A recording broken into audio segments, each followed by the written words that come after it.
I'm Ashton Addison from EventChain for Investment Pitch Media and FinTech News Network. And today on Blockchain Interviews, we have Ron Lahiri, the CEO and founder of Finminity. Ron, welcome to the show, and thanks for taking the time to be here. Thank you so much, Ashton, for having me. Very glad to be here. I'm really excited to dive into this DeFi application, Finminity, that you've been working on. If we can start by just giving an overall background on what is the Finminity project and the vision of the project, and how are you helping grow the blockchain space? So very quickly, I run a crowdfunding platform, regulated crowdfunding platform from Dubai under the Dubai Financial Services Authority, regulatory body out there. So I had been into the space for quite some time, and then I thought that why don't I bring the best practices of crowdfunding in a regulatory world, and then bring the best practices of DeFi and marry them together to make something very different than the others who have built something out here. So marrying the best practice of capital market, investment banking, regulatory aspects, and the DeFi enablement, we have built a platform called Finminity. So what it does is that it solves the problems of fundraising. It's very easy to fundraise, it's a secure platform, and the most important thing is that it can cater to both the companies. So if it's a token company, he can do ERC-20 tokens for fundraising. If it's a normal company who doesn't have tokenization model, but it has a normal kind of business model, then they can use shared tokens like ERC-1404 to do the fundraising in the platform. So we're open to both kind of companies. Our token engine works for both the kind of tokens, and our token engine is something which we have when we discuss, we'll know more about it. But we have two main modules out here. One is the investor portal, where the investor would log in and give his details and choose a company and talk to the other investors, put a question to the company, join an event. And then it's like an engagement of the investors within a platform. The way normal kind of consumer engagement happens in kind of retail finance. Mm-hmm. And then on top of it, we have a token engine, which actually does a lot of things. But most important thing is that it creates tokens as per the business needs, and it has the checks and balances so that founders work as per the commitment and they do not run away with the money. Mm-hmm. It is made in such a way that I can put my own hard-earned money for last 20 years doing consulting, working day and night.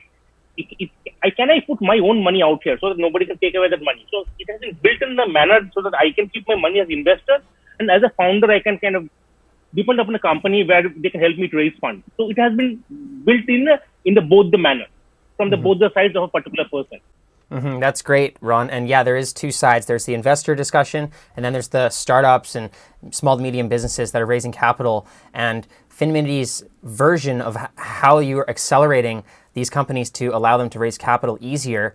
Maybe you can touch on that process a little bit. Obviously, there's a bit of vetting and steps that need to be taken to get to the point of having an offering. So can you talk about that process of how easy is it for startups to get to the point of having an offering on Finminity? So before I go to that, I'll tell you what has happened in the last 1 year is that a lot of startups have bled. Some of them died. Even SMEs, small and medium enterprises, they're almost closing down the business because the money bags are kind of not investing any money. So VCs have stopped investing. They're investing into very specific projects, maybe healthcare. Angels are not kind of putting their money into companies, and there's a bloodbath happening out there. It's everywhere. You talk it in Europe, where I am, in Dubai, you talk it any part of the world. So our goal is to bring these companies into the platform who are good companies, and then give them that kind of breathing air so that they survive this COVID situation. And then once the market improves, then we'll have proper companies and proper investors will again join in. But can I help this platform to be that bridging block where people are kind of struggling to help? So that is the main goal of this platform for the time being. But on a long run, it's kind of a DeFi-based crowdfunding platform. So what we do is that, so my worry is that I only want companies or founders like me, who are non-anonymous, who have a very good LinkedIn profile, who has early good companies he has worked on, maybe some good exits if possible. So we really see the founding team. And if the founding team is anonymous, we are not interested. And the founding team has to be good in terms of technology, in terms of knowledge, and in terms of the network they have. That's the first part of it. The second part of it is that, very important is that you have to do a proper, even a person is not good enough. So you are taking money from investors and small investors' money. You have to be very you have to check the company in a proper manner. So we do know your business check. So our software already has integration with SumAndSubstance.com. So this is a very nice, very nice KYC platform which does very strong KYC, AI-driven KYC is already integrated within the platform. So a company will log in and it has to do the KYB check. So company KYB check is done.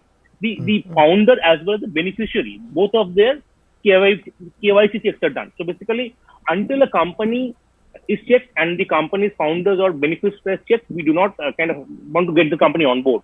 It's just that there are a lot of good companies. We just have to pick the right companies onto the platform. And the third we do that is very important is that we do a due diligence. Okay. So how we have known about this, because we have worked in regulatory environments and we have been kind of taught by the regulator to follow some principles which is good for the small investors. So you do a kind of company incorporation check, you do a legal DD, you really see whether he really has a software or not, does he have an intellectual property it's owned by himself, does he have a team, does he have some customers coming in, some small revenue coming in here and there, maybe some revenue will come later, but at least some customer contracts there.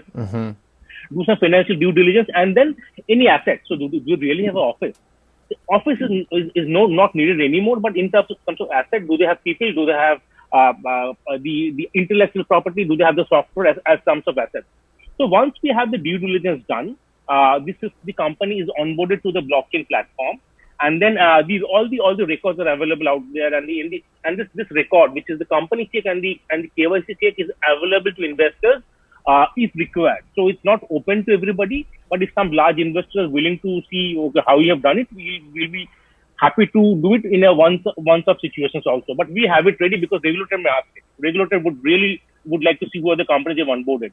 So and once we have this company onboarded, we ask this company to come to the platform, put his pitch deck. So it's a very nice platform where you can put your pitch in a very simple manner. So I can pitch my company and in a manner so the investor can easily understand what I'm doing or what kind of money I'm asking for, where everybody use my money. So they will enter the data into my platform. The two sample data has already been kept in my company's data. Finminity's data has already been kept in out there so that people can understand how to put the data out there. And then once the data is put inside, we really have an admin kind of access, and then we enable the data to be accessible to investors outside. So you do a KYB check, do a due diligence check, have the data onboarded to the platform. We do a cursory checks of this data we have entered, and then once we are ready with that, we just enable the platform to be shown to the investors outside. It's data entry is very, very simple. It takes about half a day. That's not a problem because the data ready. But the due diligence and normally KYB which takes around maybe 4 or 5 days if the company is prepared. If they're not prepared, we tell them to get prepared, and it probably would take 1.5 months. So that is very important to be getting early and then come to a platform. Those are all great points, Ron, and especially with the KYC, knowing who those funds are going to, but also who's investing the funds is important. And you mentioned the due diligence. That's great that your platform has that kind of due diligence and all the security checks needed to show that these are there's some value in the investments that you're looking at. Now, it's always a balance as well for your company being the platform in terms of making sure that you have great companies that are raising capital through your platform, but also not making sure that there's too many restrictions and that they can't use the funds that they raise properly to help grow their platform. Because some companies, if they raise capital and then they use it wrongly or they use it or they run away with it, there should be some vesting in there as well. But also you want to make sure that their hands aren't tied when they continue to grow. After companies raise capital on your platform, what does that situation look like for the investors and for the startups after the money has been raised? That's a very important question. Is somebody would try to put too many screws and make it very tight for this guy to kind of survive, or you can give him a free hand when he runs away. So you have to exactly the way you said, you have to be flexible enough so that he survives and he does his business well. So what we have done is we have a Finminity DAO. So the DAO has so it can be configured very easily. So basically, a company would give the milestones based on which the fund would be released. So we call it a resolution. Okay, so a resolution is a milestone resolution of payment. Another resolution could be voting, maybe something later on. Okay, but we ask the company to put some 3 resolutions out here. The first resolution, we say that, sir, I feel we have done a proper due diligence of the company. The first 50% of the fundraise will come to you straight away after the process is over or the sales process is over. So we say that we have done enough due diligence. We we rely upon you, and 50% of the fund is good enough to be released to you after the fund the process is over or the sale is over. So that is done. So it's automatically the DAO checks the date, and automatically the stable coin by which, or the Ethereum amount by which the smart contract is holding that amount would automatically move to that particular company's account or the address. Now what we do is that we tell to the company for the rest 50% you have at least some milestones in place, and then we'll release in 25%. So we tell that, okay, you can say that, okay, may product release in Play Store or a new product MPV done, or maybe a new customer onboard. You have some 2 milestones in place, and then get the money released in 25%. So probably on a 8 to kind of 10 months time frame, we would like to release the next 25%, and we would ask them to do some kind of checks and balances. And the way they do is they put a milestone, they put the proof of the milestone, and they put the milestone for voting. The investors would actually come onto the platform, can verify the system, verify the proof, and then they can vote it on blockchain. And it's not non-tamperable. And when the blockchain vote is more than 50%, the fund would be released for the next milestone. So it's a mix and match. 50% we give beforehand, and other 50% we want to give in 2 installments. Oh, that's really interesting that you have a DAO. I didn't know that. And I know that your company also has the Finminity token, the FMT token that is integrated into the platform. Can you talk about what the function of the token is within the ecosystem, and how does that sustain itself? There are a lot. Token use cases has to be very embedded to the business. You cannot only do staking, you cannot do yield.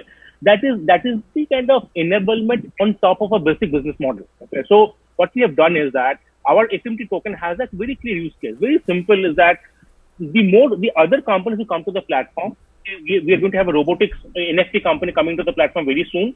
So we have said that, sir, if you own FMT tokens, you get a preferential access to the next sale. So you get a preferential price and preferential access. It's very simple. That's the first and the most important use case of the token.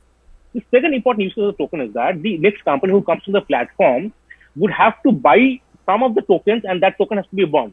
So basically, every company comes to the platform, the payment they do is payment to us, but we also ask them to buy some tokens so that we can bond them. So every company on to the platform has some uses of the tokens, and the tokens get kind of more value.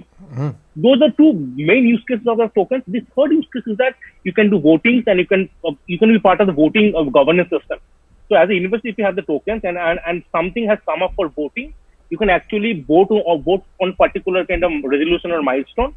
And for voting, you can get tokens given by the company itself. So company has asked you for voting, and then probably they have to give you fees in some manner. So that fee can be given into the token as well, because you have done something, taken your time and done some voting for somebody else to make the proof kind of valuable. So that's the way it operates. There are a lot of other use cases, but there's 3 main use cases you have to build within the system. And you can always do staking. You can make some yield kind of improvement. You can have some interest coming in. Those are all additional kind of bells and whistles, but the main businesses are totally grounded into the business model. Great, Ron. And I know that the project is just launching right now, and the private sale for the FMT tokens has yet to be happened yet. Can you talk about what's the timeline for the private sale and what are the goals before you move forward? So what we are doing is we're partnering with Lead Protocol as a kind of a premium pre-sale within the platform, so within the launchpad. So we are, our hard cap is 3,000 Ether, soft cap is 500 Ether, and we are going on sale on November 12th, 9 p.m. PST, which is around 5 a.m. UTC time, 13th November. And the good thing is that, see, we have not taken any money from VC. What we are trying to build upon is that a community-driven platform. So Finminity is community finance. So we are trying to onboard community as VCs or community as investors, make it decentralized VC system out here. And there's no kind of locking mechanism of our token. We believe there are enough use cases to hold your tokens for longer benefit, but your tokens are unlocked and you can sell it on Uniswap on the sale date, after the sale date, on that date itself. So we are unlocked. We don't have very large kind of a hard cap. It's a small and mid cap range, and then and we have a bonus structure out here. So basically, if you invest early, then you get a 5% bonus. If you invest after 100 Ether, then you get a lower bonus. So 100, 500, 1,000 are different kind of brackets by which if you invest, you get a bonus in terms of the lower pricing. More or less around the pricing is around 9,700 tokens per Ether would be the pricing. It's 5% plus minus based on the Uniswap listing. The other thing which we have is that there's a good referral structure. Lead has made that. We have not made that. Lead has a very nice referral structure. So if somebody connects their MetaMask wallet and they can create a referral kind of code, and this referral code can be shared with their friends and network. And if the referral guys join, the 2.5% of the bonus will go to the guy who has given the referral. So there's a kind of a affiliate kind of movement which can happen. So that's the way structure we have done it, and we plan to hit the hard cap on 13 itself. Let's see. Great, Ron. And what is the best way for people to learn more about Finminity and to learn more about the token and about the private sale as well? So the best thing would be to go to, there are two kind of websites. One is finminity.com. That's the corporate portal where you see all the details about the sale, our business use case, and the benefit of the company and the tokens and the tokenomics, everything, the team structure, who are our partners. We're on Microsoft Azure, we're on Alibaba, already running platform.